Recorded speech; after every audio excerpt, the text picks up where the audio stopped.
ಇವತ್ತಿನ ಕೋಟೆನಾಡು ರೆಸಿಪೀಸಲ್ಲಿ ಹೋಳಿಗೆ ಸಾರು ಅಥವಾ ಹೋಳಿಗೆ ರಸಂ ಮಾಡೋದು ಹೇಗೆ ಅಂತ ನೋಡೋಣ. ನಾನು ಅಕ್ಷತಾ, ಕೋಟೆನಾಡು ರೆಸಿಪೀಸ್ ಚಾನಲ್ಗೆ ಸ್ವಾಗತ. ತೊಗರಿಬೇಳೆನ ಒಂದು ಪಾತ್ರೆಯಲ್ಲಿ ಬೇಯೋದಕ್ಕಿಡೋಣ. ತೊಗರಿಬೇಳೆ ಬೆಂದ ನಂತರ ಆ ನೀರನ್ನು ಇನ್ನೊಂದು ಪಾತ್ರೆಯಲ್ಲಿ ಸೋಸ್ಕೊಳ್ಳೋಣ. ನಂತರ ಒಂದು ಕುಕ್ಕರಿಗೆ ಸ್ವಲ್ಪ ಹುಣಸೆಹಣ್ಣು, ಒಂದು 4 ಟೊಮೊಟೊ ಈ ರೀತಿ ಸ್ಲೈಸಾಗಿ ಕಟ್ ಮಾಡಿ ಕುಕ್ಕರಲ್ಲಿ ಸ್ವಲ್ಪ ಉಪ್ಪು ಹಾಕಿ 1 ವಿಷಲ್ ಬರೋವರೆಗೂ ಕೂಗಿಸ್ಕೋಬೇಕು. ಕುಕ್ಕರ್ ತಣ್ಣಗಾದ ನಂತರ ಈ ರೀತಿ ಬ್ಲೆಂಡ್ ಮಾಡ್ಕೊಳ್ಳೋಣ. ಇಲ್ಲಾಂದರೆ ಕೈಯಲ್ಲಾದರೂ ಕಿವುಚ್ಕೋಬೋದು. ಕಿವುಚ್ಕೊಂಡ ನೀರನ್ನು ಈ ರೀತಿ ಸೋಸ್ಕೋಬೇಕು.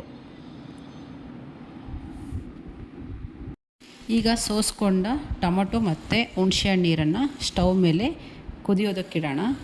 ಇದಕ್ಕೆ ನಾವು MTR ರಸಂ ಪೌಡರ್ ಒಂದು 4 ಸ್ಪೂನ್ ಹಾಕಿ ಸಾಂಬಾರು ಚೆನ್ನಾಗಿ ಕುದಿಸೋಣ. ಅದಕ್ಕೆ ಸ್ವಲ್ಪ ಬೆಲ್ಲ,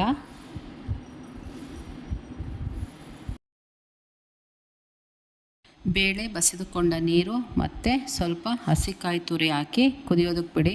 ಒಗ್ಗರಣೆಗೆ ಪ್ಯಾನ್ ಇಟ್ಬಿಟ್ಟು ಸ್ವಲ್ಪ ಎಣ್ಣೆ ಕಾದ ನಂತರ ಸಾಸಿವೆ ಮತ್ತು ಜೀರಿಗೆ, 1-2 ಬೆಳ್ಳುಳ್ಳಿ ಸಿಪ್ಪೆ ತೆಗೆದು ಜಜ್ಕೊಂಡು ಬೆಳ್ಳುಳ್ಳಿ ಒಗ್ಗರಣೆ ಕೊಡಿ. ಅದಕ್ಕೊಂದೆರಡು ಒಣಮೆಣಸಿನ್ಕಾಯಿ ಮತ್ತು ಸ್ವಲ್ಪ ಕರಿಬೇವು ಹಾಕಿ ಒಗ್ಗರಣೆ ಕೊಡಿ. ಒಗ್ಗರಣೆ ಸ್ಟವನ್ನು ಆಫ್ ಮಾಡಿ ನಂತರ ಇದಕ್ಕೆ ಸ್ವಲ್ಪ ಹಿಂಗನ್ನು ಹಾಕೋಣ. ಕುದೀತಾ ಇರೋ ಸಾಂಬಾರಿಗೆ ಈಗ ಒಗ್ಗರಣೆ ಹಾಕಿದ್ವಲ್ಲ ಅದನ್ನು ಮಿಕ್ಸ್ ಮಾಡ್ಕೊಳ್ಳಿ.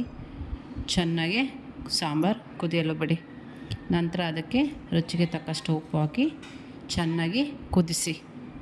ನಮ್ಮ ವೀಡಿಯೋಸ್ಗಳು ಇಷ್ಟ ಆಗ್ತಾಯಿದ್ರೆ ಚಾನಲ್ನ ಸಬ್ಸ್ಕ್ರೈಬ್ ಮಾಡ್ಕೊಳ್ಳಿ, ಲೈಕ್ ಕೊಡಿ, ಶೇರ್ ಮಾಡಿ.